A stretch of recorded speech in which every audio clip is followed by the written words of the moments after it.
enfrentarmos aqueles que, na sua ótica, pensam diferente. Tá tudo errado no Brasil, gente! Acorda, Brasil! Estão destruindo a nossa nação! O senador Paulo Paim expressou em seu discurso uma ilusória preocupação em relação à democracia brasileira, diante dos recentes eventos políticos. Durante sua fala, o petista mencionou o que foi descrito como um ataque ao Supremo Tribunal Federal e o suposto plano divulgado pela Polícia Federal para assassinar o presidente da República, Luiz Inácio Lula da Silva, o vice-presidente Geraldo Alckmin e o ministro Alexandre de Moraes do STF. De acordo com o senador do PT, esses eventos recentes colocam em xeque os pilares da democracia.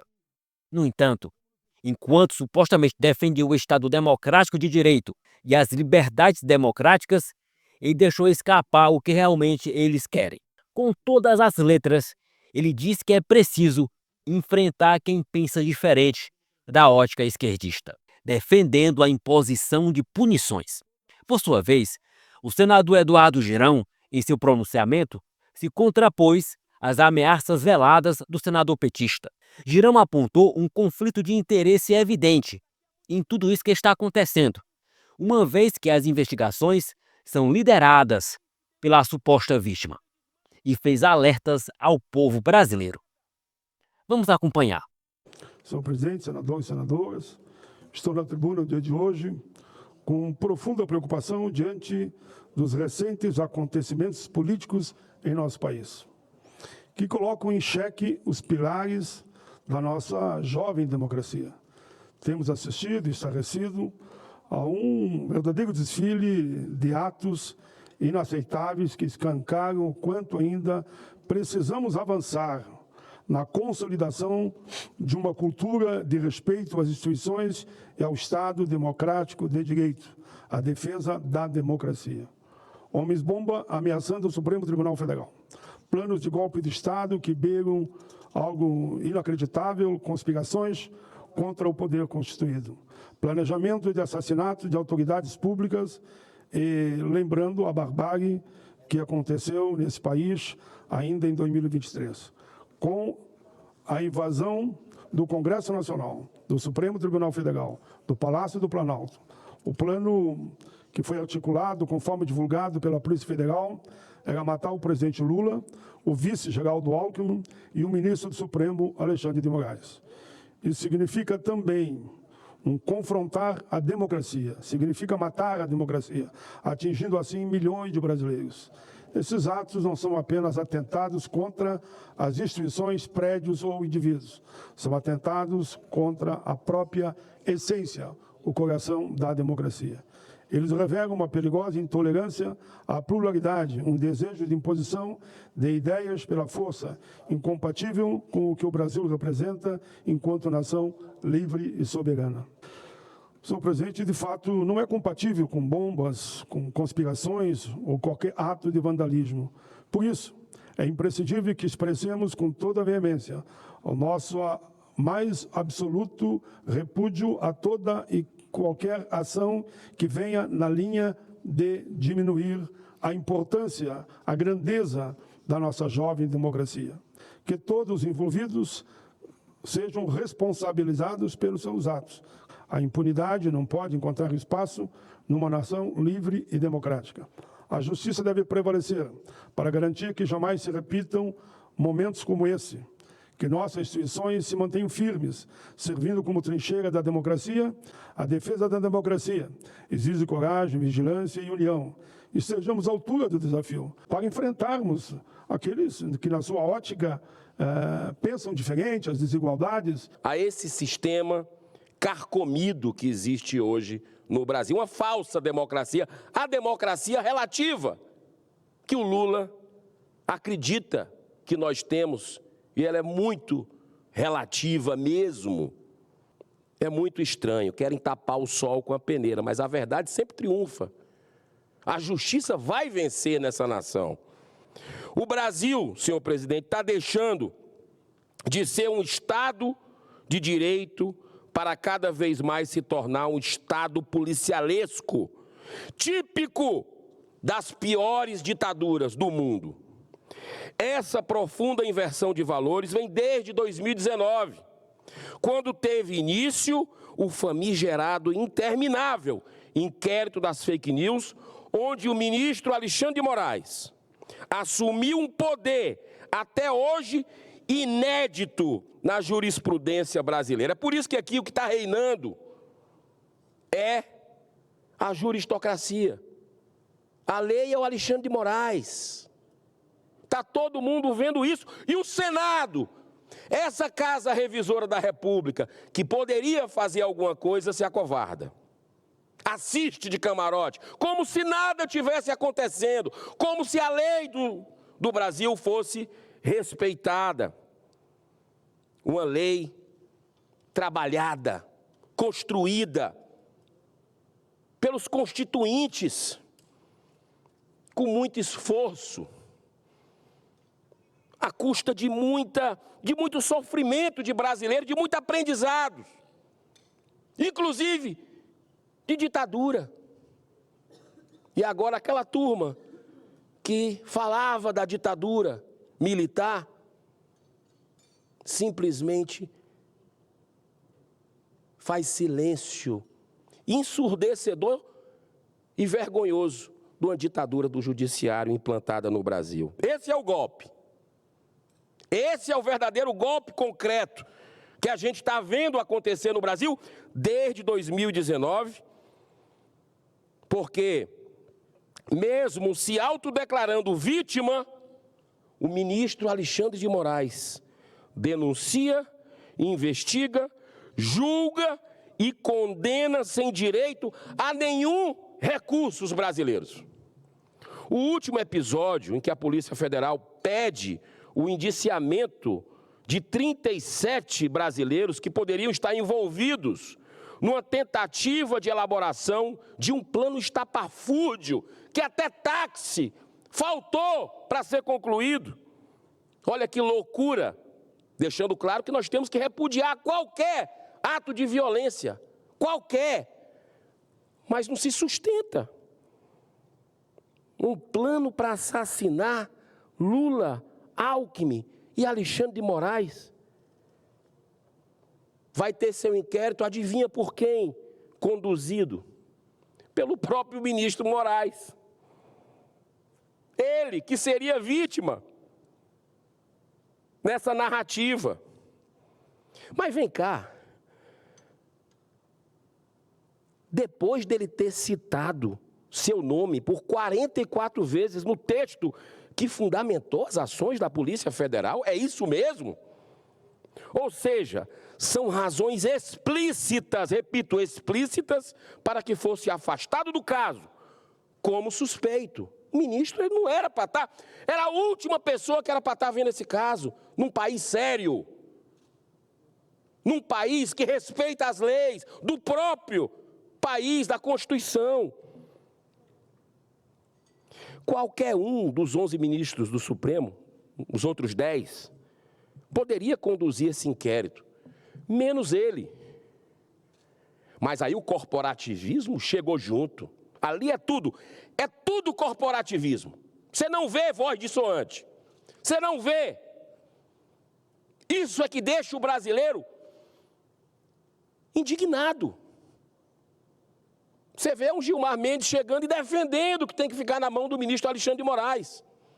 Um negócio que não tem cabimento jurídico algum, porque ele se diz vítima e reconhece claramente em entrevista, dando entrevista, sem ser nos autos, falando sem ser nos autos. Está tudo errado no Brasil, gente. Acorda, Brasil. Cadê os cidadãos de bem desse país para escrever artigo, para se manifestar pacificamente nas ruas, para falar com as pessoas, exercer uma influência? Estão destruindo o Brasil, estão destruindo a nossa nação. Insegurança jurídica foi embora daqui a muito tempo. Isso vai emprego. Quem é que vai investir num país que tem uma pessoa que manda e desmanda com a caneta e ninguém faz nada? Aquele cidadão que no início se imaginou que era um suicídio, eu quero ver o relatório da Polícia Federal, porque quem entende um pouco de segurança, olhando as imagens divulgadas, vê que teve muito provavelmente ali, um tiro. O senhor Francisco Vanderlei Luiz, uma pessoa que claramente você vê que tinha problemas mentais. Aí já no dia seguinte daquele triste episódio, o ministro publicamente manifestou sua opinião, afirmando que esse não era um caso isolado, mas vinculado aos atos do dia 8 de janeiro. Ele já faz o pré-julgamento, já julga com o pacote todo, de acordo com a sustentação de uma narrativa que não para em pé, jogando luz para a gente buscar a verdade. Quem errou tem que ser punido. Quem errou tem que ser rigorosamente punido, mas dentro da lei. Ou seja, ele faz um pré-julgamento público do acontecimento, ferindo frontalmente as bases do ordenamento jurídico brasileiro, em que um juiz deve ser absolutamente imparcial e só pode se manifestar nos autos. Mas mesmo assim, o presidente Luiz Roberto Barroso, sempre ele, novamente o indicou para conduzir mais esse inquérito. Eles estão fechadinhos ali. E os outros 9 ministros? Será que nenhum deles teria a devida competência? Na relação dos 37 indiciados, alguns casos chamaram muita atenção. Atenção, Brasil. O primeiro deles é o do padre José Eduardo de Oliveira e Silva, 43 anos de idade, servidor da Diocese de Osasco, em São Paulo. Tem doutorado em teologia moral e durante a campanha presidencial em 2022, ao final do primeiro turno, ele postou em sua rede social uma foto com o altar da igreja revestido com a bandeira do Brasil, escrevendo na legenda o seguinte, abro aspas, uns confiam em carros, outros em cavalos. Nós, porém, confiamos no Senhor e assim resistiremos. Fecha aspas. Um padre. Olha como é emblemático os símbolos disso tudo. O segundo caso é do empresário Carlos César Rocha, engenheiro e presidente do Instituto Voto Legal, que atuou na fiscalização das eleições de 2022. É autor de um relatório onde questiona a segurança das urnas. Está proibido questionar coisa nesse país? Está proibido? O terceiro é do empresário e consultor político Fernando Serimedo, da Argentina. Está proibido questionar? No mundo todo se questiona. Estados Unidos foi questionado pela direita, pela esquerda, durante tanto tempo. Agora está proibido? É um túmulo? Que democracia é essa que você não pode questionar? O quarto caso é de um jornalista. Olha outro símbolo, olha outro fato emblemático.